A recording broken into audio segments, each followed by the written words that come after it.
Welcome to Jewish Boy Calls His Mother. I'm your host, Sadia. This is my mother, Ema, and it's been quite a Oh, my week. sweetness. I know I don't like these videos because I don't photograph well. It's fine, Ema. You can put on a Just filter or my something. chin.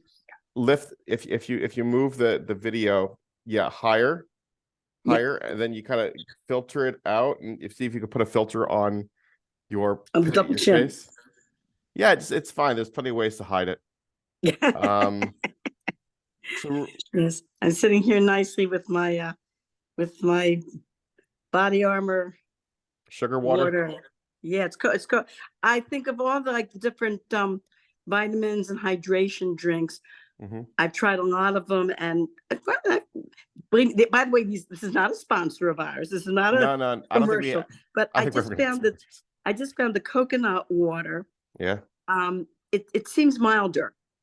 Like a lot of the other drinks are either too sweet or they actually burn my throat a little. But this seems to be milder. It's not as Okay. sugary.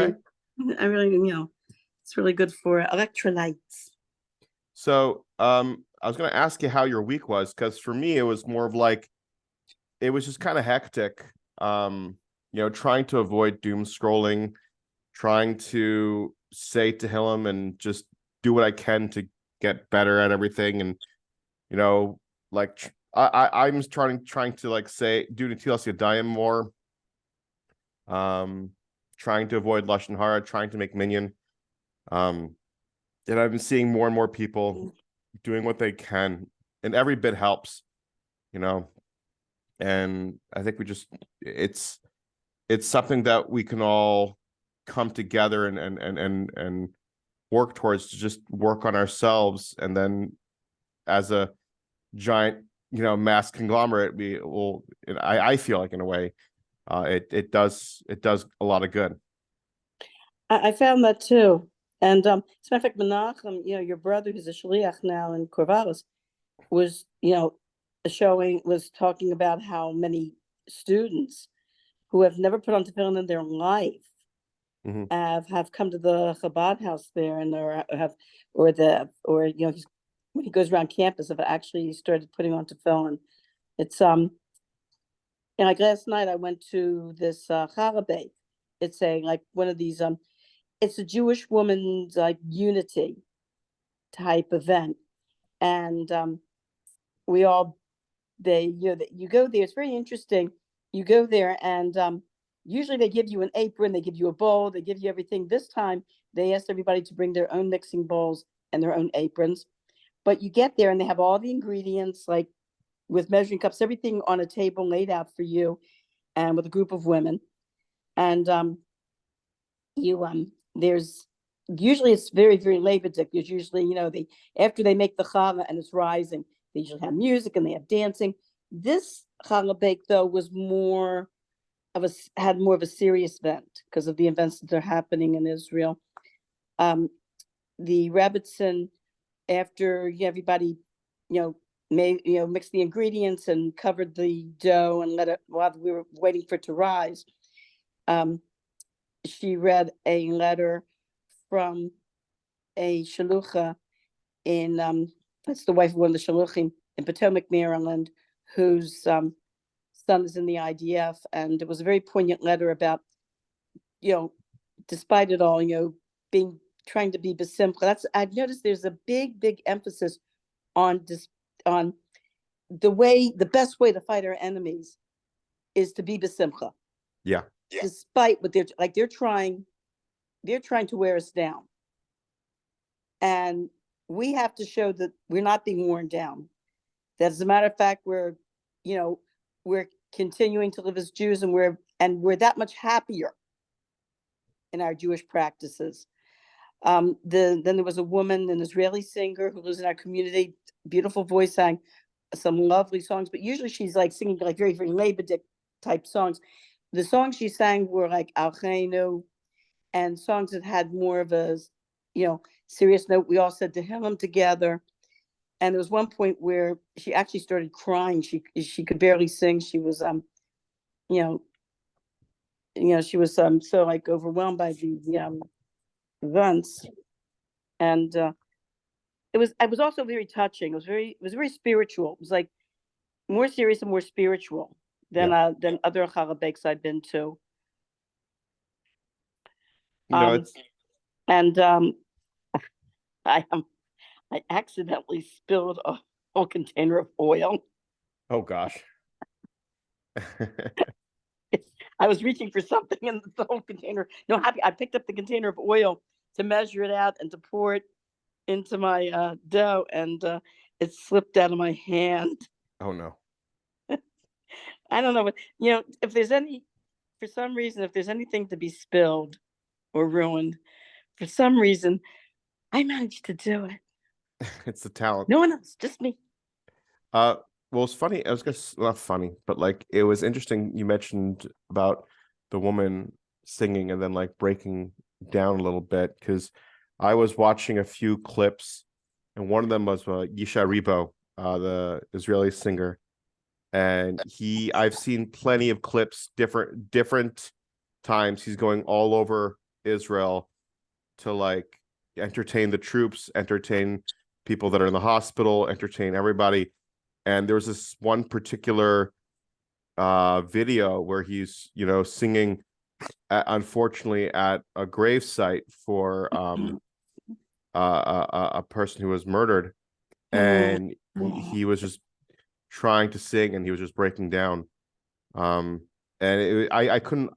That's why that's why I've just been staying away from all of the morbid videos.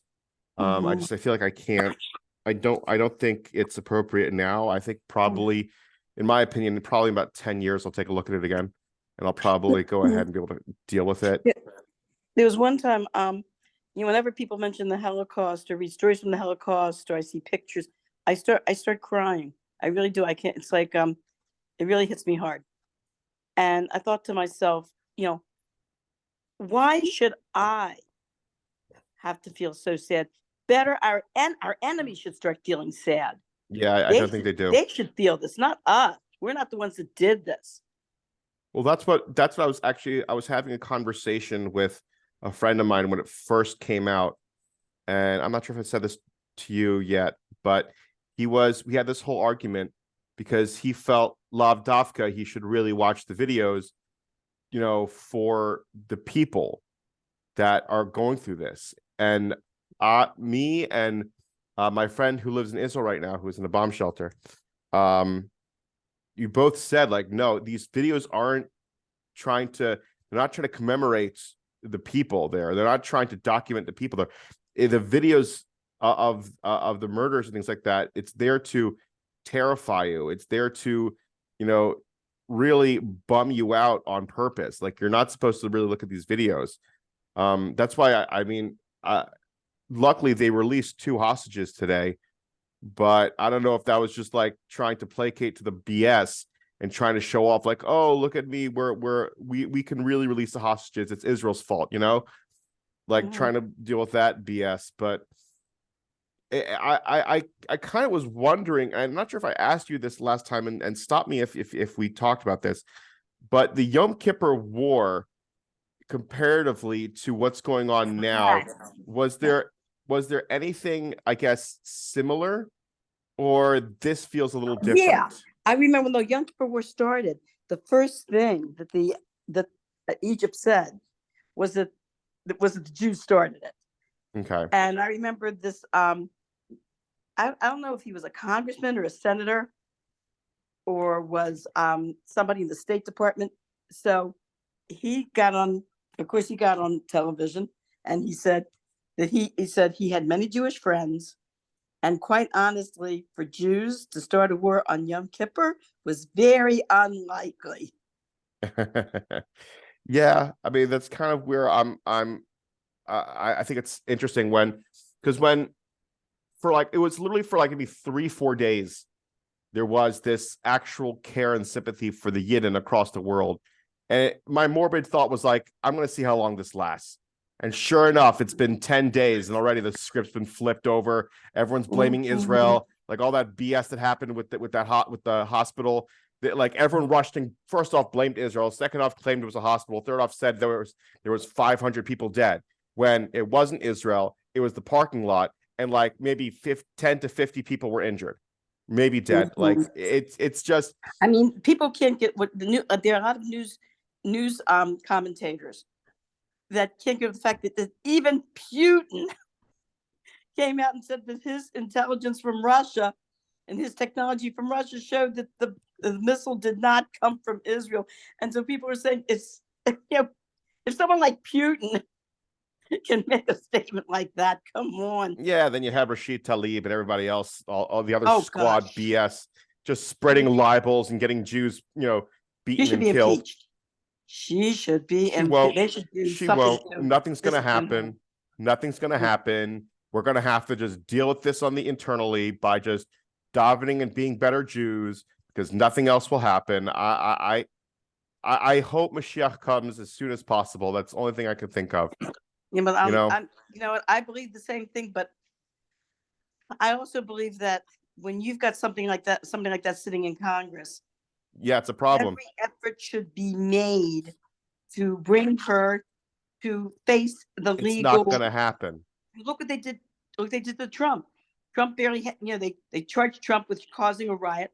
If one, if one Jew, just one,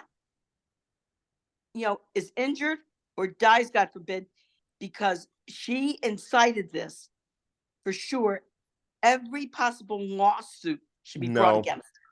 nobody cares. Our blood is cheap. No one cares at all. That's the lesson that I've learned over the years. It's just like don't be so optimistic, Ema. It doesn't matter. She'll spread her lies. Everyone else will spread their lies. They'll lean into it, and then they'll everyone loves a dead Jew. It's a great story. It's a great story. But when Jews succeed, then it's a conspiracy. That's how this works. When a Jew succeeds, it's a conspiracy. When a Jew dies, it's just so the beautifulest, most wonderful mourning. Was there a prime minister in Israel who said, if the Holocaust killed all the Jews, we would have had such a beautiful mourning. But I I don't know. don't know if anyone said that, but I remember under Menachem Begin when they had that strike, that airstrike against the nuclear reactor that they were building in Iran. Mm-hmm. And they took it out because they had good intelligence that this was not a reactor for peaceful. Those means they were trying to build an atomic bomb. So they took it out. And of course, everybody was very upset about it. Israeli aggression, yada, yada. And Begin said, better criticism now than had we not taken it out. And they used atomic bomb against Israel. Been, all hearts and flowers and sympathy. Yeah. Holocaust memorials. How sweet. Yeah. Well, that was the other thing I was talking to my friend about, because he's like, because we got into this nuance of like, it's even worse watching a video that was made today than watching a Holocaust video made filmed in the 30s and 40s. And my reasoning behind that was it's higher definition, it's more up to date with the filming, which makes it more connected. And he is like, would you watch a Holocaust video if they colorized it? And I said, in general, I don't want to waste my time watching Holocaust videos, if it's not Tisha B'Av. Like I'm not I know that's our family tradition. We watch Schindler's List on Tisha B'Av. Well, no, I watched Shoah the past Tisha B'Av. The first part. It's a 4-hour, it's an 8-hour film. It took me a while to comprehend everything. I think I remember mentioned this to you in a previous episode. It's good because it's about the aftermath of the Holocaust and then interviewing people that went through it on both sides. They interview German SS officers. They interview the train operators. They interview the Holocaust survivors. They interview just citizens of various parts of Poland and Hungary, I think. They even had this one part, the end of part 1 was really freaky. And I think I've told this before, where it goes into explanation of the issues the Germans were having gassing the Jews in the trucks, because they were using trucks originally. And they start explaining it to you, and you're watching like this factory, and you're like, what is this factory? What's going on? And it slowly gets revealed that this factory is that truck factory that's still around that was used to murder Jews. So like there's all sorts of stuff. It's very intense, very well done. They don't have any films of, the Holocaust itself. It's really just watching these people that went through it and having them talk about it. But like again, I save that for Tisha B'Av. I don't waste my time watching it during the year. And that's what I told my friend. I'm like, I'm not going to do this. I'm sorry. And my life isn't about this morbidity of all the horrors we went through. It just, I think it's important to because people get confused as to like what means a Jew. And like some people think like the Holocaust, that makes you a Jew. Like, no, it's following Torah and mitzvos, keeping Shabbos and kashrus and Taras Mishpacha, and davening and things like that. Like there's so much excitement and love that, and so I really can't stand it when they just obsess over their morbidity. I know. No, By the way, the Rebbe did not like this business about Holocaust studies. He really did not. Yeah. And for the same reason that you just expressed. Yeah. That people getting the wrong idea. This is what it means to be a Jew, and it's not. It's not what it means to be a Jew. Well, it's just people have this BS where they're trying this thing where it's just like, if I understand how the Holocaust happened, I can prevent it from happening again. And the fact is, it'll happen. Like, God forbid, but like people are people. Starve them out. They'll chase you. I have actually. There were a couple incidences where there was an incident. I think it was during the 80s. I think the late 80s or 90s, where there was a plane that was hijacked by Hamas, and they wanted the stewardess, who was obviously not Jewish, was a regular white Anglo woman. They collected everybody's passports. They showed her all the passports, and they wanted to know which names were Jewish. And the reason she did not, she decided to like lead them astray. And she said when they interviewed her, the reason she did that was because when she studied about the Holocaust, when she was in school, she swore if she were ever in a position where she could save Jews, she would do it. She was that determined. So what she did, the one of the terrorists opens up this one passport. It was Goldstein. Goldstein, isn't that a Jewish name? Goldstein. She goes, no, that's Dutch. You see, if it were Goldstein, it would be spelled like this, but because it's spelled like this, it means they're Dutch. They're not Jewish. He goes, okay, so he took out another one. Cohn. Cohn's got to be Jewish, isn't Cohn? No, because that particular Cohn is actually Irish, because George M. Cohen was an American Irish, whatever, and she went like all these people who were obviously Jewish. She totally, misled them so that they would not single these people out. Yeah. Well, I'm not going to waste my time watching, Holocaust documentaries and things like that. I don't need to be reminded. But then what's funny is nowadays there's like real information wars where it's like spreading fake news is like the next level, trying to go ahead and just speak the truth. Well, something, that's nothing new. That is nothing new. There was I was reading, I don't think it's in the Medrash or something, that the slavery in Mitzrayim in Egypt basically was the blueprint for all the other Holocausts and pogroms and oppressions. And this is the first thing that Pharaoh did was he went on an entire PR campaign to spread fake propaganda about what the Jews were doing to the country of Egypt. Like, they're overpopulating, they're trying to take us over, they own all the, I guess at that time, whatever they had for banks, it was the same thing we hear today. They own all the banks, they're trying to control the world, the yada yada. And during the Holocaust, one of the deceptions that the Germans used was, first of all, they told the Jews that they were that they were taking them to a safer place because of the war. And there were even capos. Capos were Jews who were traitors, who were working with the Germans. And like, if people would say, like, they would say, where are we going? Where are we being taken? Well, don't worry, this is a really good place they're taking you to. It's like a resort, so that you won't be in the line of fire, since it's the war. And they even, Hitler's government even issued press releases and pictures showing Jews vacationing on the Riviera to give everybody the impression of that, propaganda that, oh, that, the Jews are not being really harmed. They're just being moved, like, we're moving these communities out of the way, out of the line of fire. And so this is nothing new. Well, what's funny was in my in the documentary I was watching, one of the things that happened was that people arrived in trains. It was like 2 o'clock in the morning, dead of winter, and they were scared of doing anything, and they were protesting they didn't want to go inside the gas chambers.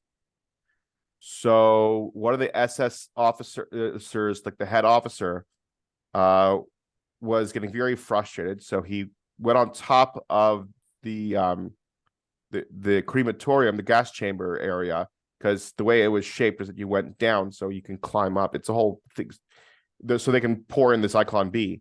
And he stood up and he told them that we need strong people for the war effort. We need everyone for the war effort. And if we can just organize everybody and keep things together, we can go ahead and give people jobs. And everyone, please tell me, like, what are your jobs that you can do? And one person said they were an engineer. It's like, great. Well, we need engineers. Another person said that they're a nurse.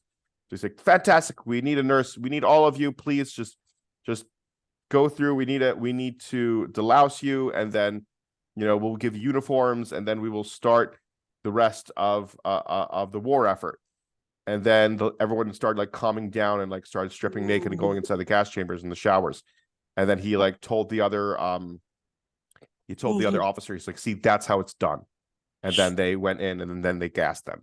So yes, it's true. And I think in a way, maybe optimistically, it's nowadays people are really seeing the BS, because what happened in Gaza with the rocket that misfired, there was so many people that jumped on Israel. Then as soon as it wasn't Israel, everyone was quiet. And then other people are like, wait a second, you're like no longer jumping on the issue because you realize it wasn't Israel's fault. And like some people, they're like starting to realize like, oh, this is all BS. This is just anti-Israel. This isn't pro-Palestinian. Well, there was something else that you brought to mind when you were talking about, anti-Jewish propaganda. You've ever heard of the book Protocols of the Elders of Zion? Oh yeah, we heard about that all the time. Yeah. So that's what what happened. There was also propaganda. What happened was the Tsar around 1900 was prepared to have a totally democratic government with equal rights for Jews and everybody else. And the Russian nobility did not want to see him do that. So they got a forger, a man who was a master forger, to write up this book called Protocols of the Elders of Zion that was supposed to be a pamphlet that was issued by the Jewish Rebbeim about how we're going to take over the world, to take over the banking system, and we're going to do this. And all I can say is, gee, I wish all these rumors about us were true. And it was so convincing. They showed it to the Tsar that they came across this, and the Tsar read it and bought it, hook, line, and sinker, and totally stopped his campaign for making the Russian government a democratic government.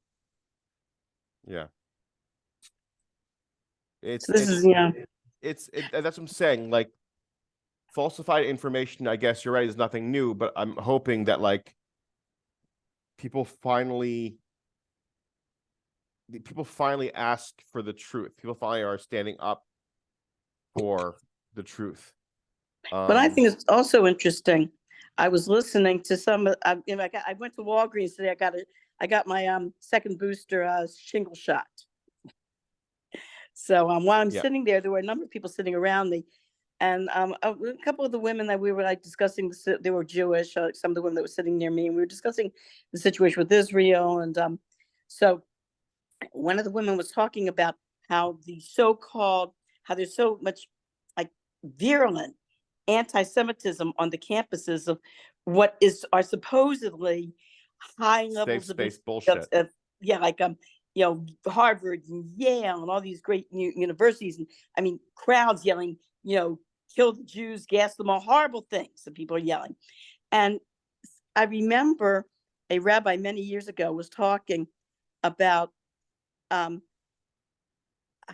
about Hashem showing us the truth about certain institutions and certain ways of life that we like, I say we worship.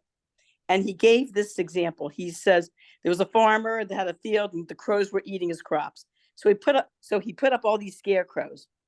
So the crows were scared and they didn't eat his field for quite a while. And then all of a sudden a big wind came through and blew down all the scarecrows. And then the crows came the next day and they saw all the scarecrows were down. They realized the scarecrows were fake and now they could eat from the field. So he's saying the closer we get to the time of Mashiach, we're going to see one by one institutions that we held in such high esteem that we thought they were so great and almost like worship them. God's going to show us the truth. It's like the scarecrows being blown down by the wind. We're going to see the truth about some of these institutions that we thought were so wonderful. Harvard, Yale, wow, getting a Harvard degree was like, like close to God himself got in a hot deal. And now we're seeing the truth about, I think we're seeing the truth in general about a lot of these colleges. And now, I'm not putting down getting a college education. If you are interested in a profession that requires a college education, sure, go for it, definitely. But, don't look at college like something like a god or like something that's, like otherworldly. I mean, I think because there's so much information nowadays, there's such a vast amount, that it's like we get information now in a second. Something happens, literally that second, everyone gets notified. Mm-hmm. And I think we're going to get a lot of whiplash in this war of everyone jumping down one person's throat and then jumping down someone else's and going back and forth and back and forth and back and forth and back and forth until eventually people are just going to get tired of this. I really think this is like the balancing that we're all going through, where it's like back in the day, it would take a while to get news to come here. So you can rally the troops, pretty quickly, like what happened with Lusitania, where even though I think it was England that was just trying to rally them up, and what happened was that there was because the Germans sank Lusitania because they saw that they did have military product in there, and the way it exploded showed that it did, but it just was such a dramatic happening that people decided to jump on the bandwagon of let's go to war. There was the book All Quiet on the Western Front. Yeah, I read that. Was really I was really trying to show that everyone was so excited about war when it just began. People lied about their age. I saw this documentary by Peter Jackson. It's like a 3-hour documentary of World War One, and it's like really cool because they're able to go ahead and resplice, refilm everything, and it was really neat. You got to check it out. But one of the things they talked about was how excited they were for war, how fun it was going to be, and how people lied about their age just to join because everyone was just so excited. And then nowadays we're all just like, yeah, can this just not happen? Because we don't want to get pulled into anything. And with Russia and Ukraine happening, and with Israel and Hamas, with Iran, with everyone else being connected with all these little bits and pieces, it's like we're all trying to pump the brakes as best as we can because we don't want anything to go crazy.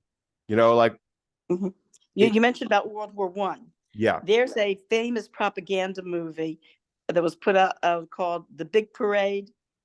Okay. And the purpose of this movie, it was a silent movie that was, I think it was 1918, I believe it was 1917, 1918. And the purpose of the movie was to gin these young men up to want to join. And that's exactly how it showed World War One. It showed it almost like being like fun summer camp. Yeah. It didn't show any of the horrible gore and destruction that it really was. Well, when you glorify it, it gets to this point where it's like there's a lot of amperage that you're able to use. You know, psychological warfare is just as important as physical warfare. It's kind of circling back to what we talked about in the beginning of our podcast, where we were talking about, you know, what Hamas and these terrorists want to do is they want to psychologically drain us emotionally and mentally. And it's about trying to flip the script and focusing on the positive so we can still feel refreshed and willing to fight. Because that's the other point where you're going to have to keep this energy up in order to fight the enemy. And it's this whole balance of being able to just be as precise as possible, cause the least amount of damage, and get your point across to do what needs to get done. You know, I was watching it's last on YouTube. It was one of the conservative news people was walking around to some of these young people that were participating in these anti-Israel demonstrations. Yeah. And he was trying to present them with the facts. And there was one young man who, when he told him about the horrible atrocities that Hamas did when they attacked, this kid, like, his mouth dropped. He goes, "What? Are you kidding me?" Really? Because he was like shocked. And you could tell that this was a good kid who did not get who basically had not received the right information. And when this conservative news person showed him on the phone, here are the pictures. Look what they did. And he went, "Oh my God." I mean, this kid, you could tell it really hit him, like, maybe I shouldn't be on this side. On the other hand, when he showed the same information to this girl that was in this demonstration, she said, "Oh, she used to believe it." She goes, "Oh, that's just Israeli propaganda. That never really happened." Yeah. Even though he showed her the facts and told her about it. Oh, she just kind of, like, you know, how can I say it? Ignored. I'm looking for a better term. No, I just ignored it. Just they ignored it. They didn't care to focus. Denied it. Yeah. Yeah. She was I in mean, total denial. People deny the Holocaust. People say the earth is flat. People say 9/11 was inside job. Like, Right. they are stupid people. And the problem is that, like, you know, you try to have a conversation, you try to have peaceful resolutions, but I don't know. It just it boils my blood sometimes seeing the stupidity. I know. Complete and total stupidity. Like, okay, well, anyway, we have time. no, we're not out of time. We got like 6 more minutes. But what I was gonna say was, like, the biggest frustration now also is on social media, where if someone's trying to say something and be, you know, not saying toe the line, but try to have a more peaceful resolution, it could be misinterpreted. A friend of ours was making a post on TikTok, and they're pretty decent have pretty decent following, you know, like 500,000 people following, and they were trying to give this, like, very peaceful response and peaceful answer to what's going on, and they fumbled the ball. They said the wrong thing. They got people misinterpreted it, and it got real bad. I saw other people just blasting the person, putting them down. This person now needs to take a whole, like, week and a half off, like a mental health day. Like, they threatened her kids. It was really bad. It was really, really bad. Did you remember what he or she said? Exactly. I did. I don't want to get too much into it because I don't want to go ahead and, like, have this be exposed again. But, like, that's that's one of the bigger problems that people are facing now, where it's like they're big influencers. They say something now because they're trying to be, like, peaceful and shalom and make everything work out. And then they just, boom, they get hit hard by everyone else who didn't like what they said and just made it, like, people were claiming, like, oh, this person's a missionary, blah, blah, blah. And, like, first off, they're not. I get what they're trying to say. It's just they fumbled the ball, and now they're dealing with all this baloney. Like, that's why, like, I'm kind of glad that we're doing this just out of fun. Like, I'm not really pushing for followers and things like that. You know, like, this is more like a fun hobby that I like to do with you. I put my Instagram on private when this thing happened. I was like, I'm not doing this. I'm not going to post all this random stuff up online and try to get more traffic. Right now is not the time to get traffic. I don't know if I can go ahead and influence anyone. I don't know if I can go ahead and say anything. I'd You rather know just something? You know, so these people like with the people at these demonstrations, you know, like it's like a Jew hater is a Jew hater is a Jew hater. yep, Simple as that. And you're not going to you know, Amalek is Amalek. yeah. Like Esav Rashid. Sodas I Yaakov. think Rashid is a direct descendant of Amalek, quite Yeah, honestly. something like that. She has Yeah, like a total irrational hatred of the Jews, and it's you know, it doesn't mean that I can't call my congressman or send my congressman an email saying, please do something about this lady. they're But not. They're not. you know I mean, something? Don't ever think that, don't ever get in that gutless mentality of, oh, there's nothing we can do. Yes, there is something. We have a government, a representative government for a reason. It's called representative government. And our representatives work for us. We don't work for them. And if there's something, believe me, there's plenty you can do. You can call your congressman's office. You can send emails. And if enough people do that, you know, there's one time that Ronald Reagan, there was some vote that was coming up in Congress. And it looked like this measure that Ronald Reagan was pushing would not pass. Do you know what he did? Are we still what? connected? It seemed very I'm here. interesting. He got on the air, he got on television, and he said, he says, the American people, he explained what he wanted Congress to pass and that they're not doing it. If you want this measure passed, call your congressman. This is before the day of computers and emails. Call your congressman tonight and express your feelings. The next day, when they took the vote, before this happened, Congress was not going to vote for this measure. So many congressmen said publicly, I don't like this measure. I don't want to vote for it. But so many of my constituency were calling me last night. And this morning, he says, I have to do it.